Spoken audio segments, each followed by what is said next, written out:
I lied to you. Ooh, what is this song? It's the flutes. That's the song. Da, da, da, da, da, da, da, da, da, da, da. Hello! Hey.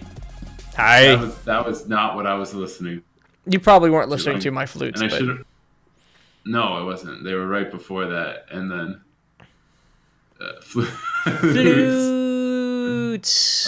Hey, John. But yeah, it's No, I was listening to other music, but yeah. We were just talking about the problems our world faces, and there are so many horrific problems. Like today, I struggled and I ate too much food. That was a problem I had today. As a human being on this planet, I ate too much nutrition, substance. Daily. Go ahead. My problem started when a customer brought cookies into work, and I wanted one. Oh, he's like, you know what? I've lost 30 pounds. This won't hurt. This won't hurt at all. 30 pounds later. Nah. One cookie. And then I lied to you. I told you that I went to pizza. I knew when I typed that text message, I wasn't going to pizza. But it was easier to explain that because that's what I do every Wednesday. Than explain the minor upset and details when we're just going to a different restaurant. Like, I understand you have, like, a normal, like, going out night, and you say pizza, I'm like, cool, that's his Wednesday thing. But otherwise, you might have to, like, get into the details. Exactly. Like, we're going to this restaurant. Why? It's somebody's birthday. Whose? What's going on, Tom? Why aren't you here? I'm bored, and I'm alone. Come hang out with me. Talking about bored and alone. You ever play Did you ever play Factorio? No. Oh, really? Fuck. I think I've asked that question of you. I gotta say, I found myself zoning out in Satisfactory, just zoning out and mining and building. Like, I spent an hour and a half building a building. It wasn't perfect. I tore it down and started over for another hour. That game's good. It's got so much potential. It doesn't have Steam potential because it's not on Steam. Really? It's not. It's an Epic Games exclusive. Oh. Yeah, it's one of those. Which unfortunately, the first or second biggest person who I know who is into Factorio also hates Epic Games, so we're not going to get to play with Cam. Why does Cam hate Epic Games? You know what? Don't know. He takes some strong moral stances on things. That you're not wrong, but like. I don't know if it's that or like account issues or tracking, but yeah, but like if people compared how people hated Steam in the beginning of Steam's life to how people hate Epic Tom, now, you're giving our age away. Epic, everyone would be like, "Oh my God, Epic's gonna destroy Steam." Everything, because everybody hated Steam. All it was preventing you from pirating Half-Life 2. That's all it was. Right. That is all it was. And it was. I mean, you're right. You're not wrong. And we do this as a culture. We compare brand new games to games that have been around for 20 years. You can't build an MMO and like, well, this doesn't have as much content as World of Warcraft. Well, fucking course it doesn't. Fuck off. How come this RTS game isn't as refined as StarCraft? Oh my God! Yeah, exactly. How come? Hey, this I was reading the reviews for Outward, which I'm going to continue to bug you about until this weekend. I was reading the reviews for Outward, and somebody was like, it's like Dark Souls and Skyrim, but not as good as either one of those games. What? Of course not. Nothing. You can't say these two fantastic AAA titles are legacies among themselves. This game's like both of them combined, but it's just not as good. Yeah, of course not. Name one game that is. Name one game that you could be like, this is Skyrim plus Dark Souls. Right, no one would care. Yeah, it's like Skyrim and Dark Souls, but it's better. Said nobody ever. That line has never been said except for right now by me. Original thinker. God damn. People frustrate me. Uncommon. Original thinker. Look, and you know how many games I get excited about? and then they launch on There's Steam. so many. Yeah, so many. And then they launch on Steam, and then it's just a flood of negative reviews. And I'm like, oh, come on, guys, stop! I want to see more of these games. Stop de-incentivizing developers from taking risks on things. That being said, what? No, I guess. The last big game I remember getting excited for, which destroyed it for me, was Spore. Oh, I think we've talked about Spore before. I don't know if Spore gets to take more of our time again. I do know as fantastic as that word may or may not be, because I have been really trying not to play it. It's hard to make an attractive looking character, so I'm tossing my idea like an ugly guy or like a moderately attractive girl. I have a hard time playing as female characters because I like to identify myself in that role. So I tried to make my character yesterday look like you. Like 40 minutes to just create, delete, just so we won't have to do that later. I'm undecided though. Wait. So was your problem is that you couldn't make your character attractive enough to actually represent you? Is that what I'm hearing? Hey, baby. No. What they did, and John says this thing. He says, H Bomber Guy once pointed out that to describe a game as Dark Souls but with X, it's probably bad because Dark Souls probably didn't have X for a reason. I like the thought, but that assumes that Dark Souls is perfect and can't be improved upon. Right. Like Dark Souls didn't have a difficulty curve, but it's just always hard all the time. Well, yeah, that's fair. But it's one of those games. It's like Sonic. Okay, so Dark Souls is like Sonic the Hedgehog, which is about memorization. You don't die to the guy who jumps out around the corner anymore because you did it once. And now you know to pause for half a second, and then you're fine. It's a very complicated cards over to see if they match. Right. Take that. Look at the viewers pour in, coming to shit on me, talking bad about Dark Souls. Sonic wasn't about going fast and reacting fast. It's about knowing the levels and when to do what. But no, it's for character creation. It's never for me about what's pretty. It's just that for some reason, in this game specifically, and some others, like the dude is kind of like he's got what's the word for it? He's skinny fat and he's got tiny arms. And I'm like, okay, so he's just kind of just a dude. And you shift over to the girl, and she's not like out of proportion, but she looks like she's in a physical shape, right? Like it looks like she could adventure. Who knows? Maybe your characters get more buff as the adventure goes on. John already identifies with my character. Nice. I don't think so. I think we're just got to worry about the fact that I'm gonna have to know that I'm gonna have to cover it up with armor, and then the armor's gonna suck, but it'll be higher defense, so I won't know what to do with myself. Like, oh, this is ugly, but it's a +2, Tom. Fucking. +2. It's +2, Tom. All right. We're not at the 15-minute mark. We're not at the 15-minute mark. Look, all right. God. No, we are not artificially stretched. We never artificially stretch out content. Look, ladies and gentlemen, let me pull this up, and there's a big bar across the top, or the bottom. What's it say? What's it say, Tom? What's it say? It's not on my screen, so it says. Oh, he sees it. He sees it. Can you make it out? He's just learning his letters. Sound it out, Tom. Oiler. Yep. Okay, spoiler. That joke was going on. Way too long. So I stopped it. You're fantastic. Talking about chemistry. We have it, folks. I don't know if you know that, but Flight of the Conchords. Brandy got me a Flight of the Conchords like live in London CD. Have you ever heard it before? Do a Flight of the Conchords? Yeah, that's some chemistry. That's some comedic chemistry right there. That's some business time. It's business. Yep, there we go. It's business time. Oh, you don't know it's business. There's something business time. All right. The soul of wit is drawing the joke out.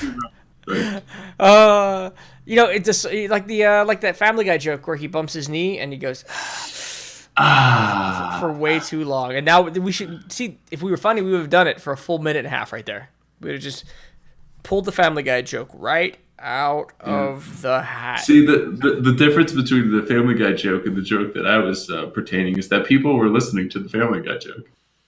Ba-da-da-da-da-da. All right.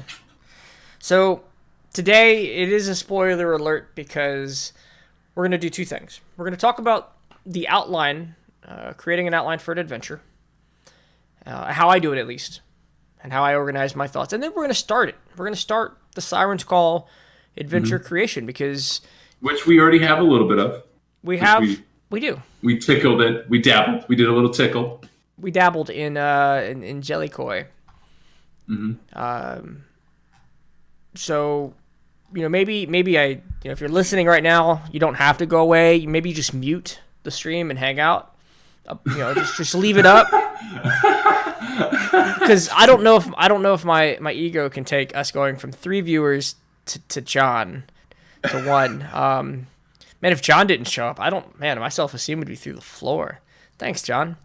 But that's a note, my friends, if you just want to like pull up my stream on just like an old computer that's in a corner, just leave it up all the time. Just when I'm not even there. Yeah, scamming for views. It's just called supporting friendship. Oh, supporting friendship. Friends that support. Tom's right here. Hey! Thank you so much, John, who renamed his Twitch Prime. He's got the bear in the table. All right. Okay. Wait, where's Tom? Tom, your voice. There it is. What? Nothing. It was just gone for a moment. All right, so this is the old Jellicoi location, but I don't really care where the location is. Nope, because we changed maps since then. So I don't need this pad yet. I'm ready for the drawing pad. But I don't need it. I'm just so excited to create more art for you guys. If you don't know, this is the scary part. Whoa, that's character limit. That's pretty good. Is it? Yeah, I don't know. Can I do it? Can I just copy the faces? Oh, I can. Guys, look at an active chat. We can do it. Oh wait, what is that? That's Matcherino. Hey guys, click that Matcherino. Put in the code. I don't know what the code is right now. For this, I don't actually have them. They haven't responded to me yet. It's funny. I think I've no. I was gonna say I've earned more in Matcherino sponsors, but I might have. Matcherino might have paid. I'm gonna say us more. Already, sponsors. No wonder people sell out. Yeah, no, selling out. It's good. Selling out's good. All right. I have another one that I'm gonna have to talk about to you guys before I thrust it upon you. But yeah. Oh, we have some more ads. Yeah. We get any feedback? No. Okay. Just wondering. All right. We're not the best, but we're not the worst, so we're good. All right. So now it's 16 minutes. Now we're screwed. God damn it. All right. So outlining an adventure. So like any good adventure, and I'm gonna draw. Screw you guys. An adventure is a story, okay? And Tom, tell me what you know about the basic structure of a story. Two options and then free. Okay, so that's the basic structure of a Dungeons and Dragons moment. So you have a beginning, middle, climax, and ending. Good.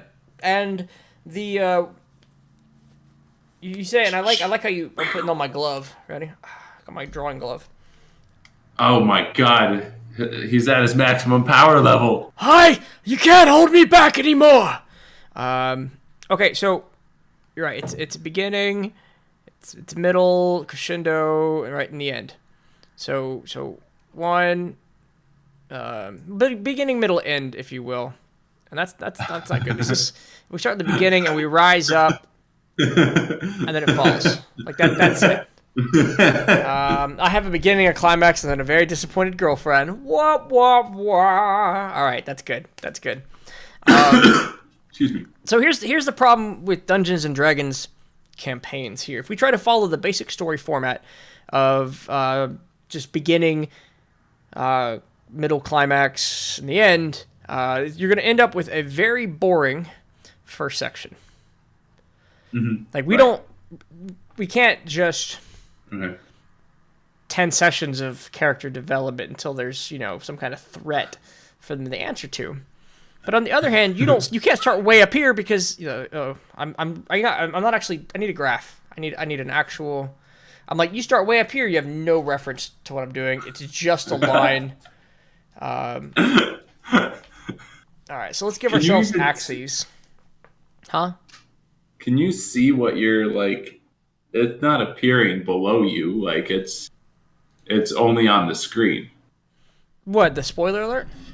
No, the like you're not drawing on a piece of paper and it's showing on the piece of paper. Like it just shows on the screen. Right, it just shows on the screen. If I could visually see it down here, this would be a lot easier. It is just screen position. This whole tab is screen position. Where's my? Did it unplug on me? Oh nope. Tom's questions just are distracting the pen. That was right. My pen all along. So normal story and then drop off. D&D again would be very boring. So what you really want to do is take the basic structure of a story and repeat it a number of times. But in a sense that it still climbs and it still gets more and more interesting and it follows, the overall story arc and still has a final climax. Multiple sessions. We need to take the basic fundamentals of a story and give it to them there. But then we also have to give them choices along the way so the paths can suddenly divert into newer and fancier colors like green. What if they took the green path early on? What does that story look like? Are there consequences? Are there bigger highs? Do we get back into this Ghostbuster-esque rhythm? They just chose a boring story, and it's boring the whole way through, and they have to suffer. Oh, yeah. I mean, what happens? You introduce the world-ending danger to the party, and they're just like, you know what? I'm going to farm grapes for a bit. And then suddenly the world's going to end, and it's going to get really climactic really quick because they're super low level, and then they're all going to die. That would seem to me that's a good campaign. That's a good campaign. We're just grape farmers, and it's all like British soap opera comedy where they're sitting around in chairs drinking tea, having conversations about politics. And I don't know if that's an actual thing that British TV does, but I'd like to believe it is. It is now. It is now. So how do we get this? How do we plan this out? How do we draw this outline? And it starts with the graph exactly as we don't want it to end up. Beginning, middle, and end. So I'm going to have to go up and find ourselves that episode where we came up with major campaign themes. There we go. I'm going to go ahead and copy, we call it a Siren's Call. Mm-hmm. We got to give ourselves a major, there we go. Exploring the seas for the Siren, Island Adventures. There's a treasure key that might open the gate to the other side. So there we have ourselves an adventure. We have to get them to a point where they've been enlisted to help the Siren hunt down the treasure key, if you will. Luckily, Island Adventures take care of themselves. Did you ever watch the 300 or 400 episodes of One Piece? I told you should. That you tasked me with for homework for the show. Absolutely. Yeah. Okay. All good. 100 of them. You can't touch the water. He has the pencil arms or whatever, and they're stretchy. There's the hot chick who has the short orange hair. There's the also hot chick who has blonde hair, and that's the show. You nailed it, man. I'm really impressed. You watched I was only tasking you with some of it, but it sounds like you watched all 1,000 or something episodes. I watched all episodes. All of them. I heard it. You did. So it's like one time he was on a ship. We start off. That's it. One time he was on a ship.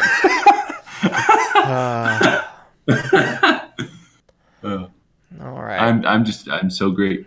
So ideally, what we can do is you start them with a story and you give them this main quest, right? Which is the main quest. You give them a boat and you set them a sail. And we find a way to give them two options. We describe to them generally what these islands are and what awaits them there, and they make a choice. They say they choose an island, and they handle that adventure And then, they're given some more choices. Maybe it's Mhm. continue forward down the path, come to this island. We got to give them a natural, organic way to want to travel and hop islands. Each of these islands, is, and we go to the red pen, its own little mini arc. They'll land on the island. They'll discover some threat. They'll explore it. They'll climax. They'll have a disappointed girlfriend. And then, Because they're too busy playing D&D. ba ba ba ba da ba. And then, overall, the main arc of the story will slowly climb up, and it'll finish. Each of these islands needs to progress the greater story just a little bit. That's a comedy trick I learned from comedians. Yep, callbacks are great. Makes everybody feel like they're part of an inside joke. Right? I like. You ever watch? Is that the Community? You ever watch Community? Yes. I've seen more episodes of that than I have of One Piece.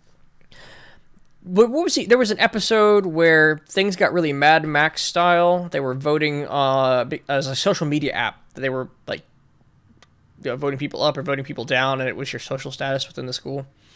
Yeah, I'm trying to remember. It's been a while. I remember like the paintball fights. Those episodes were really Those were good. Well, essentially they did the callback joke, but they did it in a montage. So you heard the Apple joke at the beginning, a little bit in the middle, and then at the it was just 5-minute segment. But of him talking to himself and telling jokes, maybe not even 5, maybe like a minute and a half, and they just slid a callback in there, and people lost their minds. It was a moment. Beans, yeah, Meow Meow Beans. There it is. It's more of a Logan's Run thing. That's fair. I've never seen Mad Max or Logan's Run. Call myself a nerd. So yeah, the key. So the first thing we do, Tom, and this is where we're actually creating and not just teaching moments, is we have to determine what this blue line is. Mm-hmm. Right. Sure, there's a key, but that's like the mission. We need a key, but why the key? The other side. Why the other side? What's going on? What do we think? One of the things that we talked about earlier, is that especially since Krillom is one of the new gods, he doesn't really know about the old world. And so he was, looking to get back there to uncover whatever truths or, what have you. Or maybe he just wants to do it because. Okay. Maybe, and here's something for you. Here's a thought. This is a blue arc, but what if there's a bigger green arc? A bigger green arc. Okay. So now we have this blue line. This is Siren's Call. You have to go deeper. And then that's just part of some bigger problem, world-ending thing. And this is Krillom's first step. He needs to get the key and get to the other side. And then we could take them to the other side. And then they solve the other side problem, and then they come back, and then they try to resolve the big issue. And that's a 1 through 20 campaign. Right. Whatever that looks like. So we start there, and we go, we don't have to know what the ending of the green looks like, but we think about what world-ending threat would cause Krillom to go into action. What world-ending threat?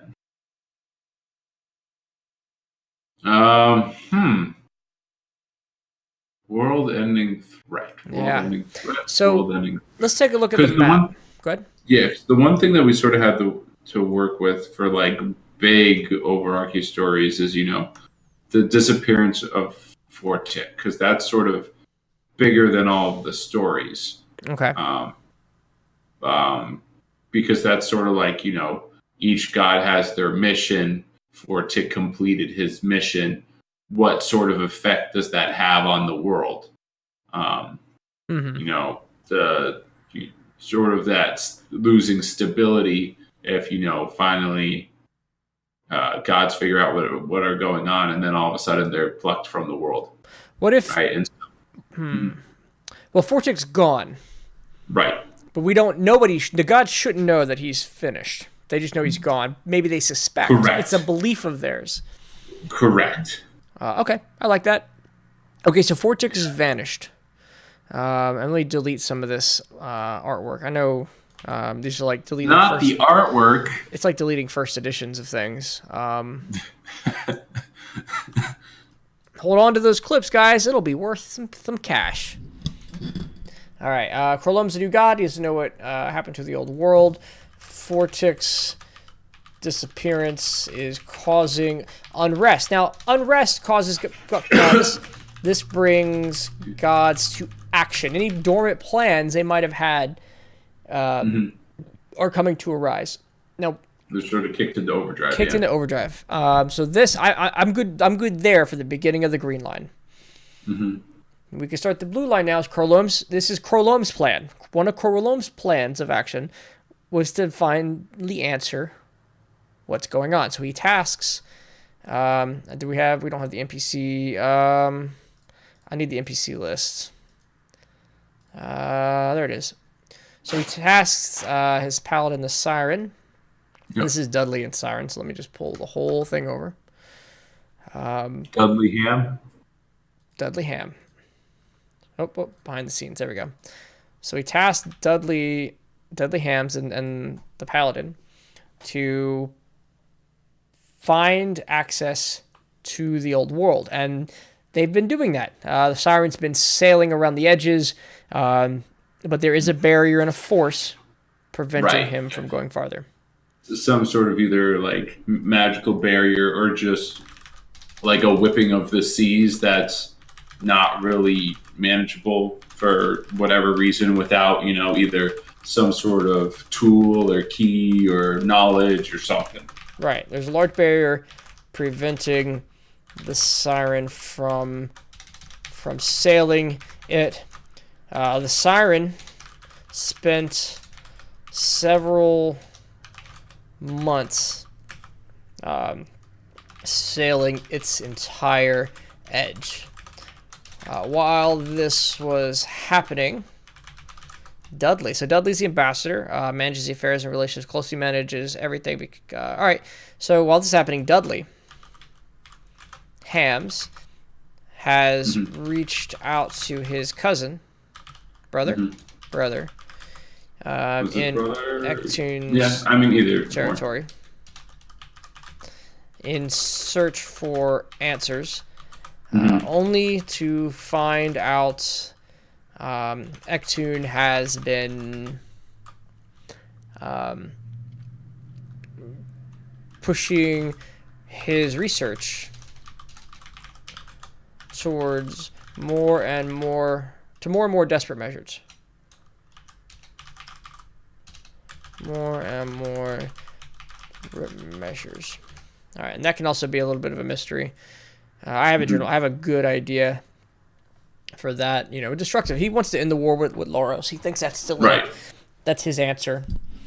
The gods are dead. This is starting to sound like Banner Saga-y. So one god is vanished. That is what they know. Just poof. But it's not like they were killed. Like he was doing well, and then whatever he was doing, right. All right. And a lot of these I like to play out organically. Did you know that Game of Thrones author George R.R. Martin doesn't do outlines for his stories? As soon as he knows what the ending's going to be, he's bored and stops writing. Which might be why we don't have a book right now. Honestly, probably. I mean, he did develop some really cool characters that could just react to the environment. And, I can understand like popular heroes dying in his books because that was the natural consequence of the things he set in motion. Yeah, I can see it. And if he gets bored with them. Yep. All right, so moving on past that fantastic show, which I waited way too long to discover because I thought I was better than popular culture for some reason, which is a trap us nerds fall into quite often. All right, I'm going to draw the arc again, get us a nice red. Ooh, a thick line. Red and purple. Okay. It is pretty thick. Like double C thick. All right, so we have the I'm just trying to give myself an understanding of where we've covered, and I want to move this at some point over to its own tab, because then we got to start breaking these into sessions. So let's start with the outline. So this is the outline. Temps and one. Oh, I don't want a blue dot. I know. So the outline is going to be broken into I'm not going to call them sessions, because a session could be more than a story could be more than one session. So we need a name for these mini sagas. Chapters. That's a fantastic. I mean, who would have thought of that? I mean, shouldn't we just like start with chapter 1, 2, and then figure out what they are and then name them after we know what they are? That's exactly what I'm doing. Okay. You were spot on. Just the way it sounded, I thought we were going to come up with titles first, and then I was like, well, not this one's going to be called the Floppy Rhinoceros. It's not about chapter titles, right? It's about chapter descriptions. So when we say like chapter, we're going to do a chapter 0, and that will be an off-stream chapter. Off-stream. This will be off-stream. Dun dun. It will not be everybody at once. We will force them into groups. Much like I saw it done in Critical Role's latest chapter. I really liked what they did. I'm going to steal it. This is off-stream. They stole it from us. We were there first. Character introductions. That's nice. This is an opportunity for characters to meet, to have a mini adventure, to get to know their own characters or character voices, get a little practice, have interactions with one other character, and give them a background and a connection to flesh out. But once we've done that, we need to bring them together in chapter 1. This I'm trying to figure out how I want to do these headings, but chapter 0 character introductions. Off stream. Chapter 1, that's going to be the introduction to the story. This should be a small adventure. Brings characters to level 2 or 3.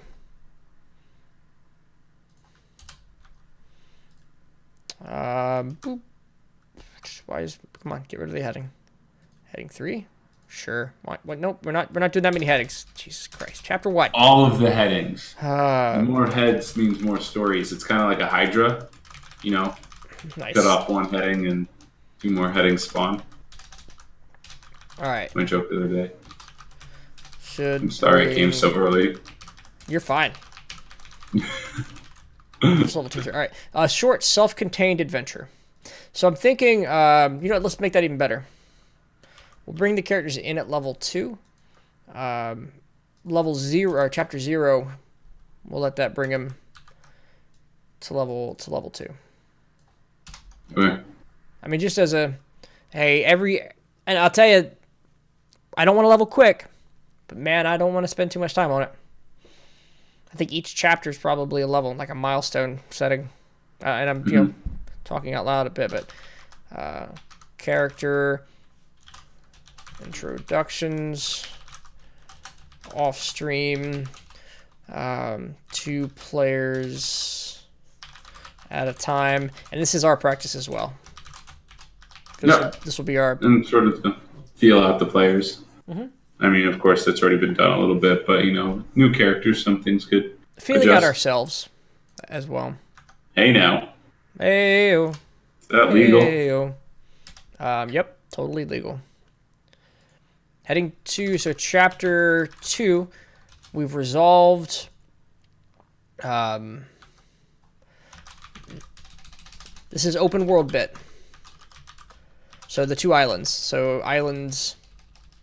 So like island 1, island. Well, I mean, a chapter per island. self-contained mini adventures.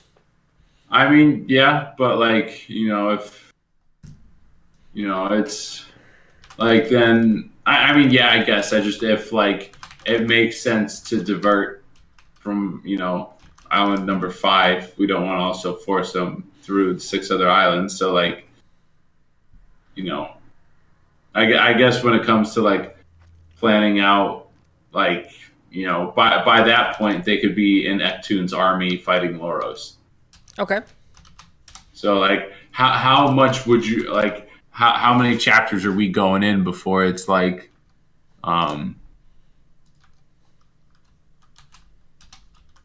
like too many, or not like too many, but Well, like, I don't know. Let's do it out. Let's so take a look at it. If I'm just gonna write real simple, it's like second island. Let's do this is like the wrong. This I do not like this formatting, but chapter 4, third island.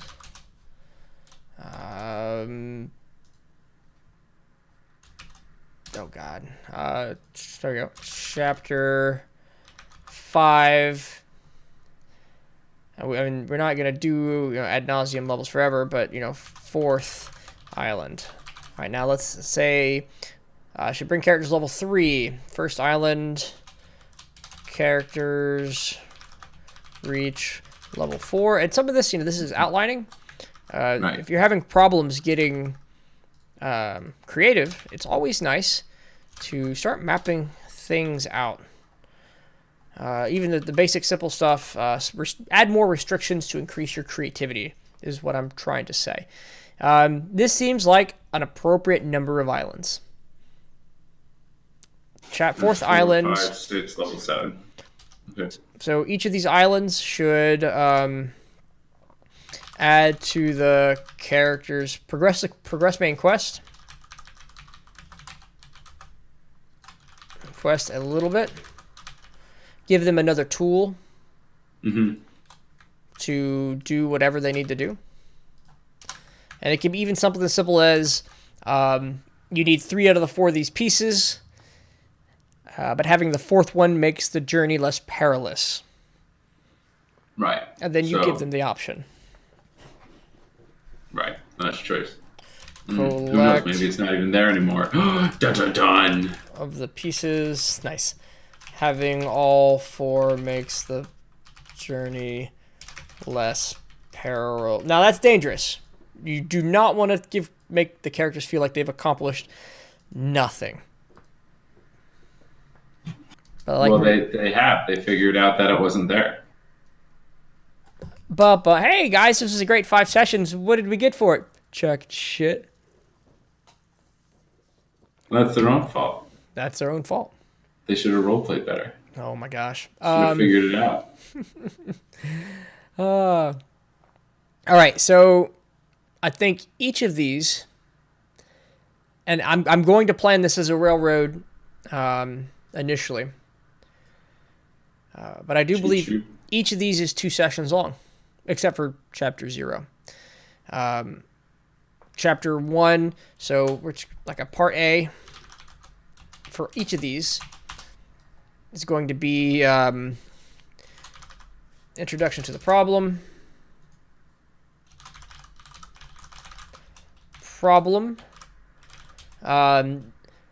cliffhanger, and then chapter 2, or part 2, is the big bad. I'll say the climax. It's always a Kraken. Climax and resolution.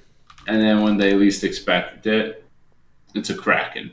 When they least expect it, it's a Kraken. Mm-hmm. Always a Kraken. Ladies and gentlemen, that's it. The whole thing has been solved. I would have gotten away with it too if it wasn't for Tom and his lack of imagination. Now, we're going to get even better right here. And if you are, if you like systems at all, I'm going to delete most of this. I need this room. If you like systems, if you like organization, if you like Flowcharts. flowcharts, oh, And flowcharts. diagrams. I'm a huge fan of those. Well, I'm going to introduce you to the 5-room dungeon. The 5-room dungeon includes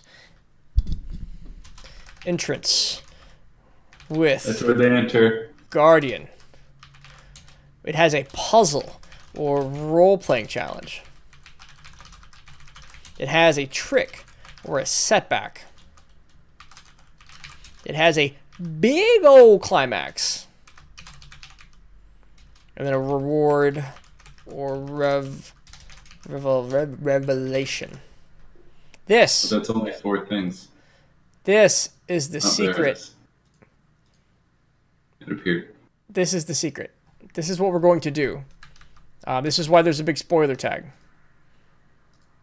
So if I hit enter, I'm going to go 5-room dungeon. So, Except it's going to be a 5-room island. 5-room island. Well, no, it's going to be the 5-room dungeon isn't a dungeon. The 5-room dungeon is a pacing tool. So it's not necessarily a dungeon. An entrance with a guardian isn't just a guy in front of a door, right? It's a bouncer at a bar. It's a bouncer at a bar. Jesus Christ. Did you bring your ELF ID? Maybe it's a Kraken at a theme park. There it is. See, I knew it. I knew it. I knew it. I knew it. Oh my gosh. It's a Kraken.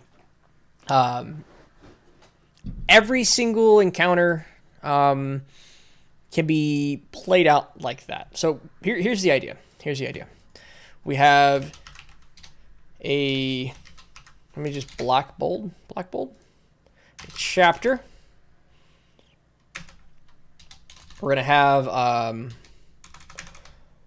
part A. That's a session. Mm-hmm. We're gonna have part B, and that's a session.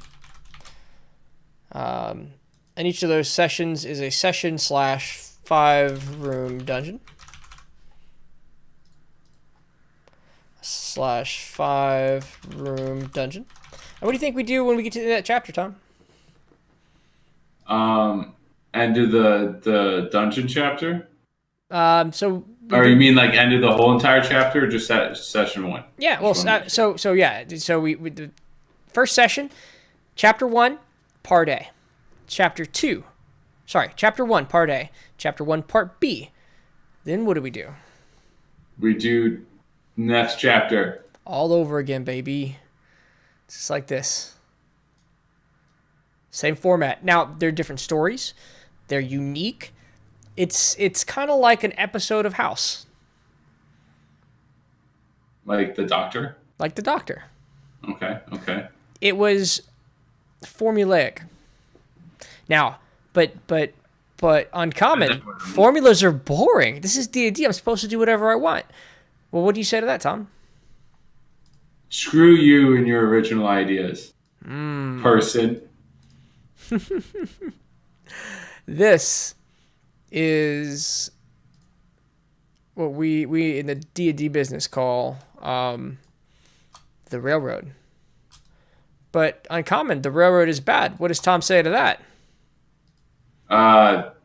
You nincompoops. Yeah, Tom, you nincompoops. The railroad is quintessentially the story the player has been presented. Toot. A lot of players don't appreciate it because D&D is open. And when they play it's so open. It's more open than anything. I don't think there is a game in the world that is as open as D&D. I mean, yes, excluding the obvious like Pathfinder and other D&D style games. Yes, tabletop role playing. You should be allowed to diverge. Mm-hmm. Absolutely. But what you and it's why I'd also say it's important to do not all the prep work. So imagine like writing out the 10 chapters, the 10 sessions that this thing would take place, the 10 5-room dungeons that this thing exists, and your players decide to go off the railroad. It's gonna be frustrating because you have like I spent like 5 days writing up these 10 sessions, you motherfuckers. we have an outline, we have a railroad we're building, but if the players decide to divert the track, you go back to the drawing table. We just can't plan out for everything. What we can do is plan the environment of the islands. We can apply some of those rules and statistics we talked about last time. The more prep work we do, the easier it'll be to improvise, which we're going to have to do. No matter what Tom says, we will have to do some improvisation. Not if you give me 50 years in a dream. 50 years in a dream for a D&D game that never happens. Hey. And then when it does happen, they find a way to fuck you. Nope. Because then I just smite them and then they start over. Boom. Best DM ever. Chapter 6. Chapter 6 in this scenario would be we have the fourth island. This would be the final boss encounter. Players finish the quest, advance to level 8. If you spend 50 years trying to play your campaign, the players have 50 years to find ways to derail it. So how you prepare in secret? Tom comes up and he's like, I'm 75 and I've done it. Years of work and oh, my heart. It's giving out. I was so I can't. No. Rescue Twintania. Artists are always more appreciated after they're dead anyway, so it'll make sense. It's true. We'll have to go dig through your notes and we'll do a big TV drama on it. And they'll just be like, "There's nothing here." He literally did nothing for 50 years. It'll be like books turned into movies. It just won't fit your vision. I don't think this was meant to be a major action film, guys. What are these dice? It was supposed to be really boring. It's all spreadsheets and details about towns. They had to farm for 20 levels of character building just so that character could have a baby that could maybe grow up to be an adventurer. Maybe if you're lucky, they're good enough. But if you rolled bad crops yield, the baby would die. And oh my gosh, that got dark. That would, man. Now I want to play that game. Yeah, let's just give somebody 50 years and a dream. That'd be so much fun. All right, so table. You'd have to manage your seeds. Oh man, your seeds, so good. Your this is why you're excited about Outward, right? Because we're gonna be managing our pumpkin seeds. It's gonna be great. Oh gosh! So if you don't know, we're gonna play Outward. Saturday and Sunday. And we're trying to find a theme for how we're going to tackle this fantastic looking game that forces us to deal with hunger and thirst and itchy pajamas at such a critical survival level. We're going to play that. I'm still trying to convince him to let me play it tonight with him, but we'll see. See, the only problem with that is like the work I have to do that's not this game doesn't disappear. So, like, I could play tonight, but then we'll play less this week. All right, you win. We're not playing tonight. All right, so I need to create a table, Tom, and I need to do this table needs to do a couple things. All right? Okay. It needs to describe the summary of a chapter. It needs to, I'll just do it like this. We'll start. Oh, I don't want it there. I want it over here. Insert table. I think I was gonna ask you how wide you think this should be, but let's just start it. Do you have a table on here that? Oh gosh! I broke everything. Tom, can you undo? Tom, take it out. What did I do? I don't know what you did. Undo. All right. Can I edit it from here? Hey. I don't. This is so bad. All right, I'm doing it this way. Shit. He deleted my glorious table. Chapter 0. I did. No respect. I'm here creating glorious tables. You are, and I asked for it too, and then you just gave me way too much table. Chapter 1. I gave you more table than bears to throw into them. What? True. A sentence. So, How well can you hear the crinkling? Hopefully it's not that bad. not that bad. Not that bad. So, For those of you who haven't been following the story of our lives in these streams, I am also the painter, which essentially means I'm painting the room that my computer is in. So right now my computer chair is sitting on a paint pile. nice. Short and long. All right. So here's what we're doing, Tom. And this is, I think, the assignment for today. And we're gonna. I can't plan Chapter 0 until I know what their characters are. So Right. part of their homework this summer, while I'm gone, will be to give me their characters. Each of these. Oh gosh. Nope.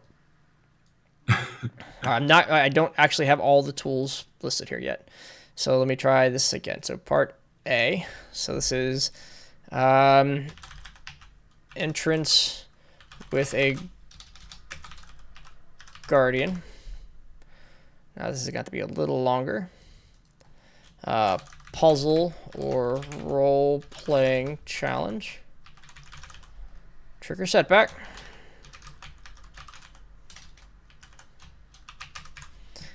Big climax.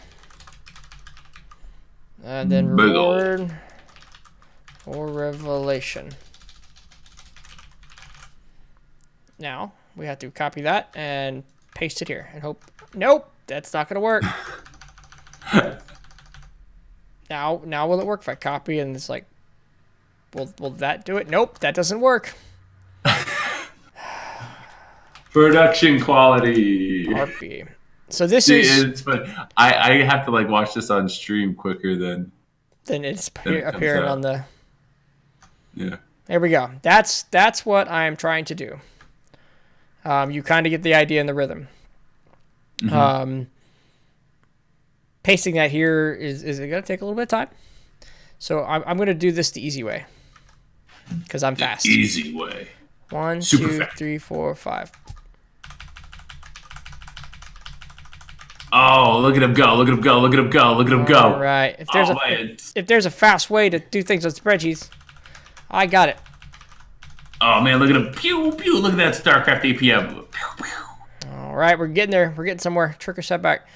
I only want to plan like This is the setback that we're overcoming. We're almost there. we are overcoming. We're almost there. Can you give me like border thickness between parts? Is that something you know can figure out? Board of I want to thickness between visually separate these a little bit. Yeah, let's see what I could do with these tables. We I can know you're a record table audio guy. in here. Oh no! I need to insert table. Insert above. Nope, not there. I need to insert above this one. So table, insert above. There we go. Chapter 2. Part A. Part. Interesting. There is not a lot of options. Really? No. I mean, I'm seeing like they've inserted. And that's even for the whole table. What's going on? Okay. Oh wait, no, that did work. That's exactly so. Chapter 3, Part A, and then Part B. The idea now is we have ourselves the outline, the formula that we want to do. We have a formula for figuring out. Let me go ahead and delete these rows. For planning out the chapters. I can convert it to an Excel spreadsheet. Nah, that's fine. I mean, if we could do anything like. Ooh, that's kind of cool. Let me go ahead and move things away.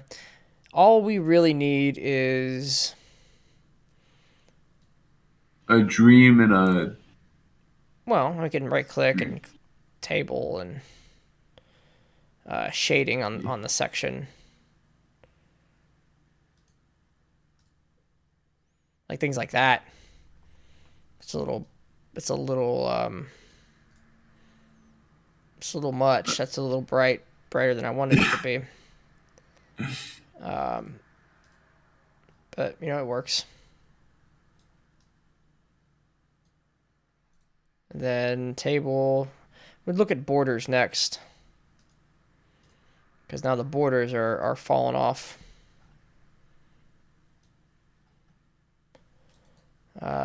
Table. Which borders? Yes, These borders. The borders I'm trying to put in I want to make them thicker. Can I make Right, thicker and borders? I don't see that as an option in these tables. Okay, so let's go ahead and Potentially could have missed them, but yeah. let's just go ahead and put the color back to no color, no shading. We're not throwing shade. Not throwing shade right now. Not throwing No shade. shade throwing. All right. We're not about that life, folks. All right, the outline. This is all we were going to get done, was the outline. So let's put some things on the long side of Chapter 1. Let's just get some Chapter 1 stuff out so we know that this is a formula that we like. So, and more or less, anything we say now we can't take back. So, be very careful. I mean, we could always take back. They just aren't going to see all the Krakens, but they're there. All right, so the entrance for the Guardian is a Kraken. The role-playing challenge is talking to another Kraken. The setback is the Kraken wins. The trick of the big climax, that's the Kraken's climax. And the Ward of Revelation... Over all your dead bodies, it's just like, yeah! Well, and I want to change this up a little bit, because we talked about the cliffhanger. All right. Mm-hmm. So, Reward of Revelation, big climax. I feel like that should be that's kind of where, that's cliffhanger. Should be a good moment. Cliffhanger. Mm-hmm. Where, let's say that there are literally 2 dungeons. Where it's more like the princess is in another castle. Or, the guy who hired you was the bad guy the whole time. Right. One of those moments. I don't want to be around for the Kraken climax. Well, you haven't watched the same stuff I've seen. Because I also there's got to be a way, because one of the because sort of leaving things open, we gotta I don't know how to say this without making it sound like a grading system, but there's got to be somehow if the players sprint towards the destination and get something done real quick, have it accomplish something. But if the whole thing is done in an interesting way, never not having a reward, but also rewarding, if they do more good things, reward them better. But I don't know how that would work. You just gotta trust that I can do that in the middle of a game. Right, but or you are the game and you're nudging me in my earpiece, reward them. Hey, here's the thing. Okay, but that doesn't necessarily. You don't think we need to have that written down? Yes. I do. Outside once we get past the outline. Okay. If we have any, yes, absolutely. We should have interesting things, and ways for them to solve puzzles, and we should allow for ways for them to solve the puzzle that we didn't think of. My favorite kind of puzzle, by the way, is a puzzle that I don't know the answer to, and the players keep trying things until they finally do something where I'm like, that could work, and then I just let it work. But also when it comes to then all of a sudden reward to that puzzle. I mean if they happen to save the little gnome dude who's trapped by the barbarians, he leads them to this other little gnome dude. Yes, and then with the 2 gnome dudes. You are giving me concepts that we need to apply to actual situations that we haven't written down yet. I agree with your concept. So I just want to make sure, because I know the thing that you were just saying is a conversation we had yesterday or 2 days ago. We talked way too much. Not enough, baby. The actual rewards also being potentially something different. Sure. Okay. right, so I just want to see if that was like a DMing faux pas. No, not at all. What you don't want to do is randomize things. Don't randomize your rewards. Don't randomize your encounters. If you want the idea of random encounters, cool, but plan out what those encounters are yourself and where they might be. Like, there's wolves here, and they're gonna run into them maybe. Not they're gonna run into something. Let's roll a giant on a giant table and look. Gosh, hold on. They found a +5. They found a +5 longsword. Let me roll. If it's a nat 20, they die. No, it's a 13. They didn't die. All right. So we have some stuff. We actually have some stuff.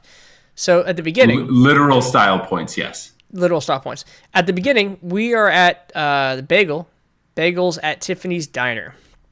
Pumpernickel Bagels is how this whole thing's stops off. The entrance with the Guardian is literally going to be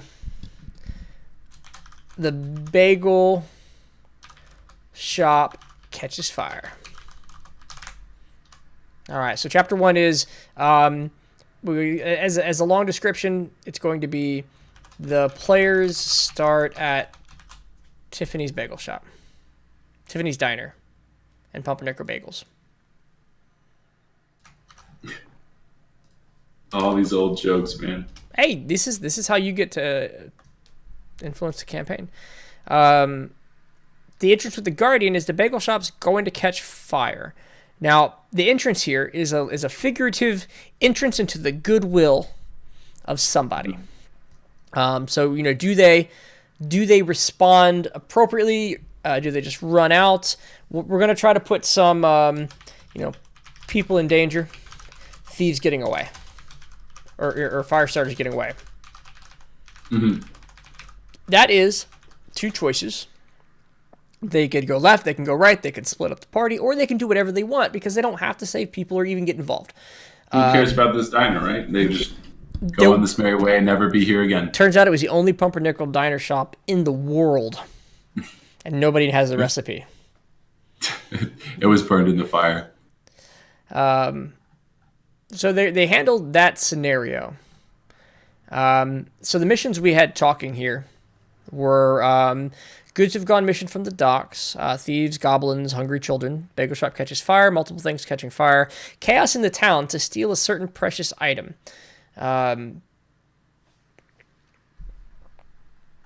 Okay, those were actually I'm remembering things. Those were actually potential missions. So that's which one do we like the most? I don't like the town catching on fire. I do like the bagel shop catching fire, but not the town. Chaos to steal a certain precious item. Right, because there was something. It was like a pirate dock, right? Like it was a. So it's almost like someone had a hold of the ledger, and knew an item was coming. Right. So then there is a robbery at the dock. So now we have to find a way. Let's give them a puzzle or a role-playing challenge. So the town guard asks them to investigate. So somebody is going to, as long as they're helping, which means they got into the dungeon. All right, they got into the adventure. They're going to be at a loss for answers. So this was kind of one of those towns where there's this harmony between the smugglers and law enforcement. Correct. So the mayor needs their help investigating because he needs to stay away. So maybe we're given pointed to the rogues smuggler's den.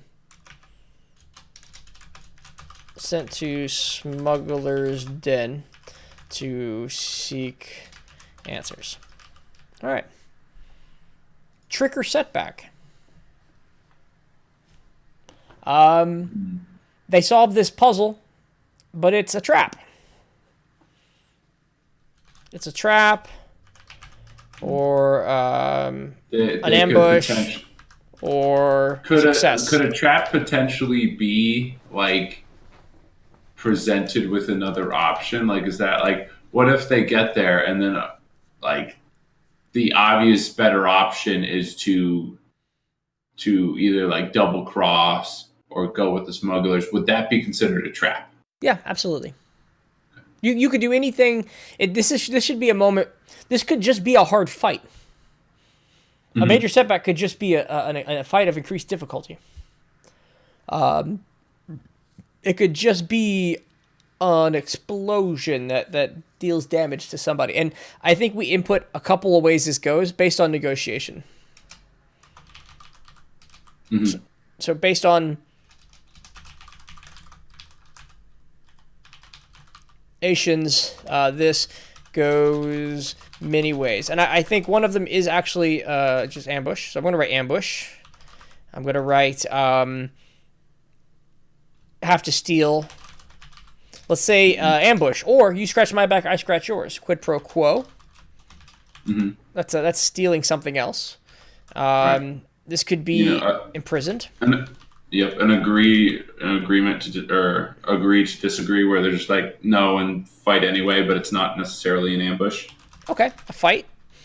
Just a straight up fight. Yep. And I think the best answer there is like quid pro quo. We give them another short, like, go steal this thing. We give them an opportunity to do that. If it's a fight, they're going to go deeper. So fight, ambush, or imprison. It becomes a mini dungeon with a big climax being the boss, the leader, whatever it is, and they figure out what they get the answer. They receive an answer. So they receive an answer to whatever the question is, to why things are going on, to why the chaos, what was stolen, to here's the answer, or right, discover what was stolen. All right. The cliffhanger is the item.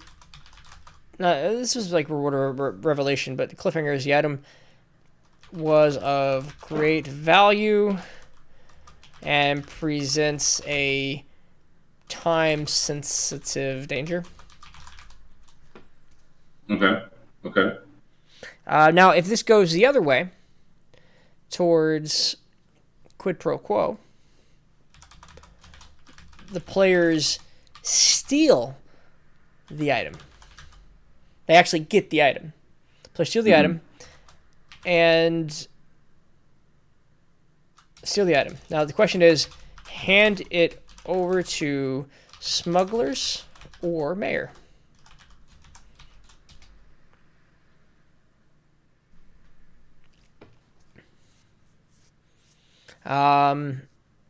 If it's stolen. If they hand it over to the smugglers, we can go into the same story. We did it. We found out what was going. All they were sent to do was find out what it is that needs to be stolen. They go, hey, we found out it was this thing. He's got it. In which case we can tell them it presents a real and time sensitive danger, and we leave it to that. If they turn it back into the mayor,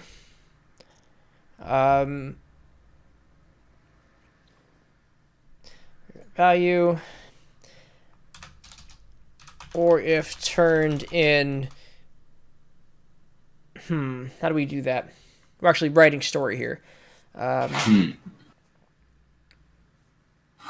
It turned it, or if turned in. I mean, stealing back is not going to be a rewarding system. But what about the death of the mayor? The death of the mayor, like they gave it to the mayor, who put him on the quest, and they turned it in like they probably should have. Like they say, hey, I'll tell you what you want to know if you get me this ring. And the players get the ring, and they're like, I think this is what the mayor actually wanted. We shouldn't turn this back into him. This is going to be the thing. And so they turned it in, and the ring was so valuable that assassins came for the mayor at night. Okay. Or if turned in, the mayor assassinated. So, I mean, they are going to the smuggler's den, and the reason they were sent is because the mayor wants to know what's going on. But he wants to do it in a diplomatic manner. So he's sending you instead of the guards. If they go quid pro quo, it means that they impressed the smugglers enough that they said, hey, you go tell this, I'll tell you what the mayor wants to know if you scratch my back. The players do that, they give it to him, and he goes, he feeds them a lie. He's not going to tell them that the ring that they got was the thing. They go back to the mayor, they tell him the obvious lie, the mayor's like, well, that's a lie. How did you get that information? The ring. Oh, no, not the ring. That's blah, blah, blah, blah, blah. We have to go get it back. And you see how that kind of sets up? Yeah. Okay. Interesting. And we have ample opportunities for... It's simple. It's easy. It's got some options. But it's not the only path. We have a whole town that they could be exploring to do this. How do we feel? Right. Yeah. And I mean, there's, of course, there's a lot of fleshing out. Potentially if the item's, not a ring and it comes to be something else that's, we can maybe more widely connect. I mean, there's a lot to change, but I think the general idea there is pretty good. Okay. All right. So that leads us. It's interesting enough. Retrieves. So the Interest of the Guardian. This one's easier. This one's an actual dungeon. This one will actually be players entering the Smugglers Guild. Probably a bigger, larger building than the one in the docks, right? Something underground, an actual puzzle. Trick or Setback is a large fight. Fibonacci's puzzle. I already did that to this exact same crew. I've used that whole dungeon twice. Oh, that one. Oh, okay. Yep. Did they get it? What's that? Did they get the Fibonacci's? No, I essentially had to hand it to him. Okay. Eventually, but you can't let a puzzle kill him too much. Yes, you can. Watch them suffer. Large fight that forces the group to retreat or rest. Boss fights. Location depends on circumstances.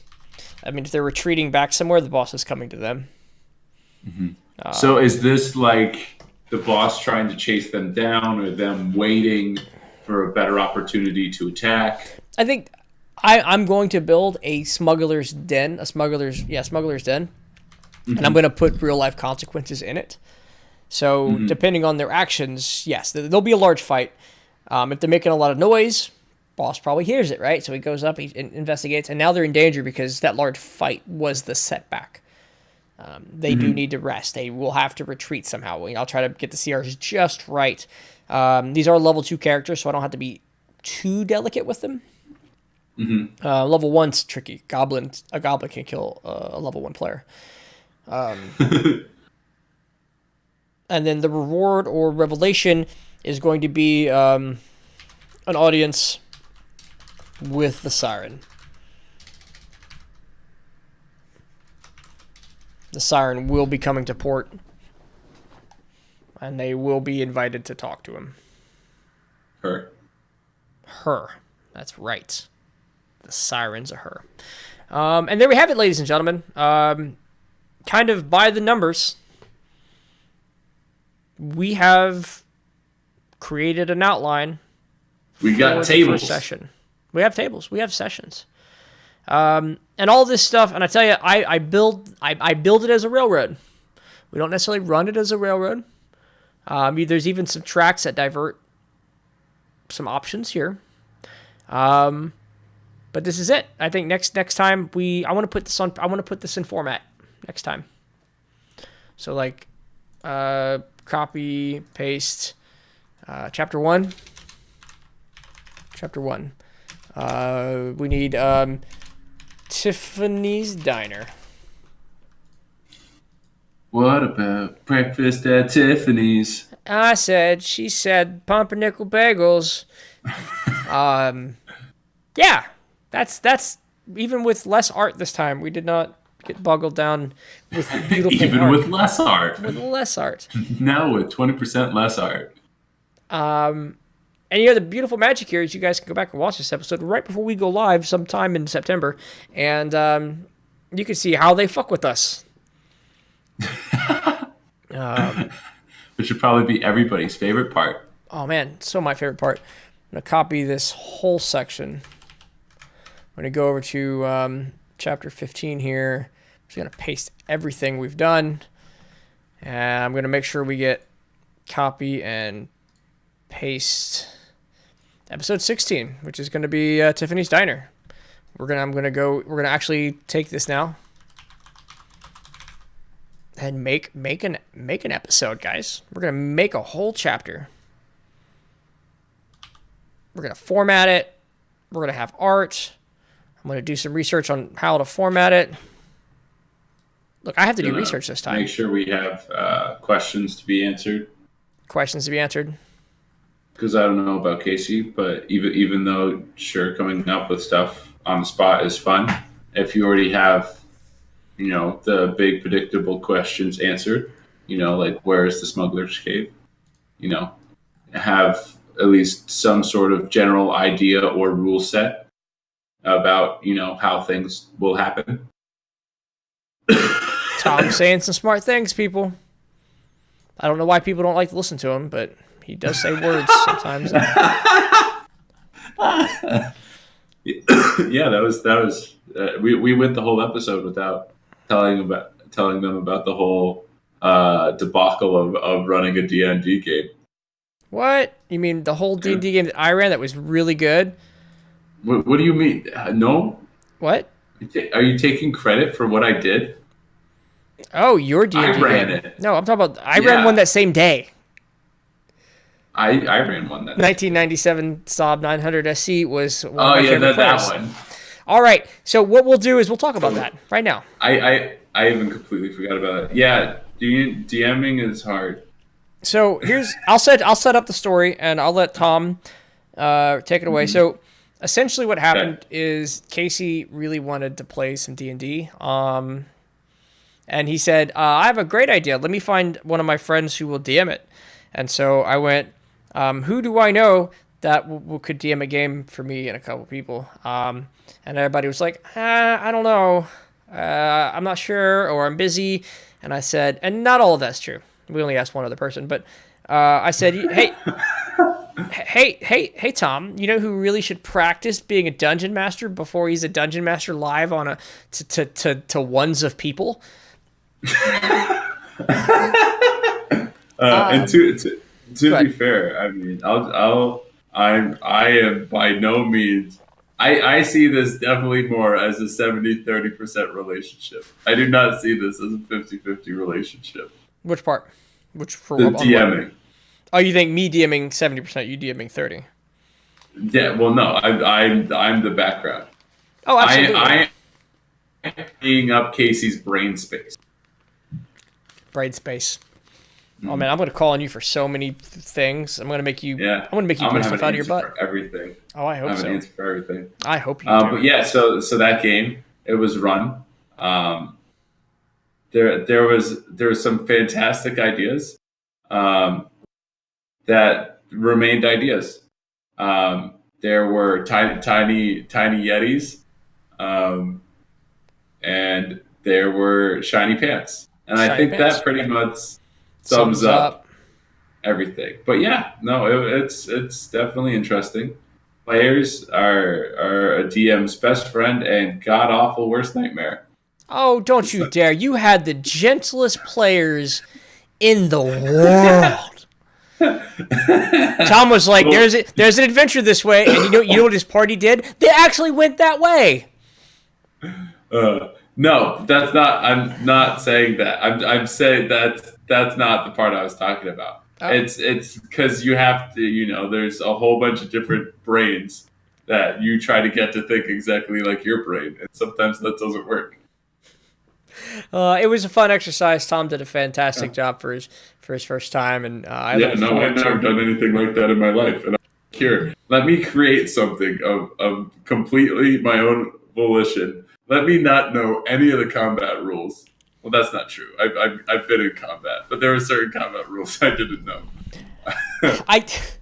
I spend most of my D&D games, player or DM, like helping people maximize their characters anyway.